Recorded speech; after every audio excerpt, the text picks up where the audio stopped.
All right, Shalom. First and foremost, all praises and glories unto Yahweh, Bahashem, Yahushai, Bahashem, Harakach Wadash. Double honor to the apostles and the elders of the great millstone, and greetings, salutations, blessings, and much love unto you, men and women out there who have changed your lives towards righteousness, that you may earn your salvation from Yahweh, Bahashem, Yahushai. Shalom unto you. My brother Shaquat from the Las Vegas Church. I've been seeing different brothers bring out their testimonies and dreams, and even though as of late I hadn't had any major dreams like a few that I've had in my time over the truth, this is a dream I had back in 2009, it was, the way that I process my dreams when they're really vivid and vibrant, I sketch them down real quick, in like a drawing type form. To me, that tells me more about it than writing it down or trying to remember it. But this helped me remember everything. And so, as I explain it, it's basically, you can see it says right there between the curb, good times, because it reminded me of the good times song where it says hanging in the child line, which, I never knew what that was until the Dave Chappelle show, and they broke it down on I Know Black People. But anyway, but basically it's food banks, child lines, soup kitchens, you wait in line to receive something. Okay, and let me think. No, that wasn't it. But what I was gonna say was I had even been in a few food bank lines over my time in this truth as well. After this, in particular, but nonetheless, it gave me kind of a feeling of it. And what I realized in this dream was the different types of people that was in line. Okay, and that was the thing about the colors for me, that they were all in line going up to this building. It was a brick building, so it was stable, I guess. I think that's what that had to do with the stability of the place that was getting given out, with everybody standing in line to get. And there's different people in line. There's a gray person, there's a person in black, there's a blue person, there's a brown people, the women and kids, there's teenagers, and just different diversity of people in line. And my mind automatically went back to the 30s, when during the Great Depression, you can see, even the 20s, if you will, you can see how people dressed in those times. And I think those two gentlemen the two guys sitting on the curb kind of represent that. They have on what you would call a suit, and they're sitting there drinking, where the one in brown has a bottle. And to me, that represented the northern and southern kingdom being under the rest, the most risk, or the most severely position to have to be in these lines. Okay, and they're sitting there together, and they're what's the word I'm looking for? They're comfortable sitting there together. But then the man in green, which represents the man that had money, he's in line as well too. Well, he's there to be in line, shall I say? Okay, because this affected everybody. And then when you see it says sign here on the top left, that was in neon. Everything else was kind of in like a muted, 30s type of vintage feel from the camera angle for me, seeing it, in the dream. But the thing that was vivid was that neon sign that says sign here, which gave me inkling that was the future. And what were they signing for? It was for the chip. Okay, the MOTB. All right. That's what the dream meant. As I was jotting it down, I was like, ah, this is what it means. And you know, we're back in the time now where this is not a you know, just something that we're saying, but this is commonplace mainstream news and information. All right. And that's what everybody's in line for. What's funny was, when do people line up for soup kitchens and chow lines? You know, when there's a famine going on. Okay, and that's what they're in line to get food.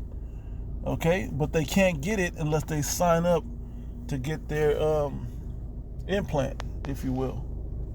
All right, so let me grab a script, which we all know, Revelation 13. Okay, but I'm actually gonna grab. Bear with me 1 second. Okay, so I'm instead gonna get Isaiah 36, verse 6. It says, "Lo, thou trustest in the staff of this broken reed." And a staff is something that's supposed to hold you up and keep you stable, like a kickstand, or like a cane. It holds you up, that you can be stable. Okay, it helps strengthen you. All right, on Egypt. Okay, y'all, thou trustest in the staff of this broken reed. Okay, but it's really a broken system. Okay, why? Because taking the MOTB is going to destroy you. Okay, it's not going to benefit you. All right, on Egypt, it said, "Wherein if a man lean, it will go into his hand." Okay, that's the piercing right there, the implant. Okay, if a man trusts in it. Okay, let's look up that word lean.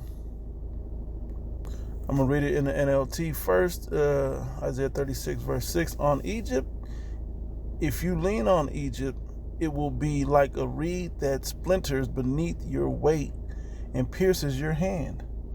Okay? Pharaoh, the king of Egypt, is completely unreliable. Okay?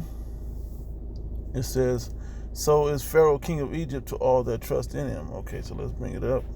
Interlinear. Check the words there.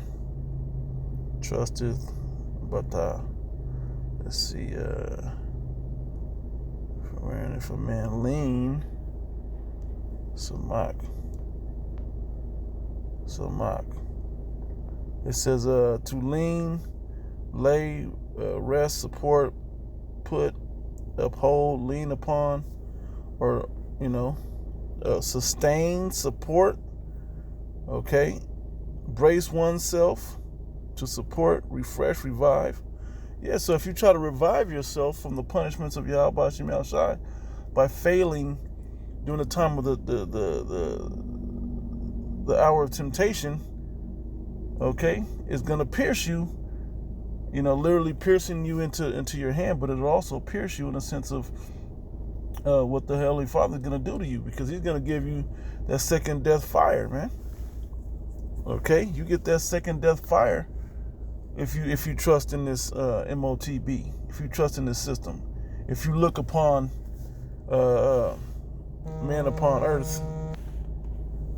Okay, if you look upon man upon earth to get your comforts and your stability in life. Okay, look at what it said. The one up above, I'm reading NLT as well. It says, "Do you think that mere words can substitute for military skill or strength? Who are you counting on, that you have rebelled against me?" Okay, we know the Heavenly Father ruleth in the kingdom of men. Okay, he how's it go? He controlleth the mind of the king, the heart of the king, or something to that effect. So, I just want to bring that dream out. Okay, just want to bring it out as a testimony of a dream I had, man. Going into the MOTB, and it was an older dream, and because I jotted them down in this fashion, there's other dreams that happen that brothers forget or don't they may have had in past times. Sometimes these dreams are now more relevant. Quickly, and in the same night, the second dream I had was of this. Okay, which this was just an image I remember seeing like a flash or image I remember seeing, and from what I would say, it was would be in the chariot, because they got the American flag in the green and the orange, which are the negative colors of the red and blue. All right, and black, of course, is the opposite of white. All right, so having that, seeing that, hoax, the negative of that hoax, or not seeing the flag is what I discerned, out of the dream. But being up by the moon and looking down upon the earth and seeing the destruction happening to the earth.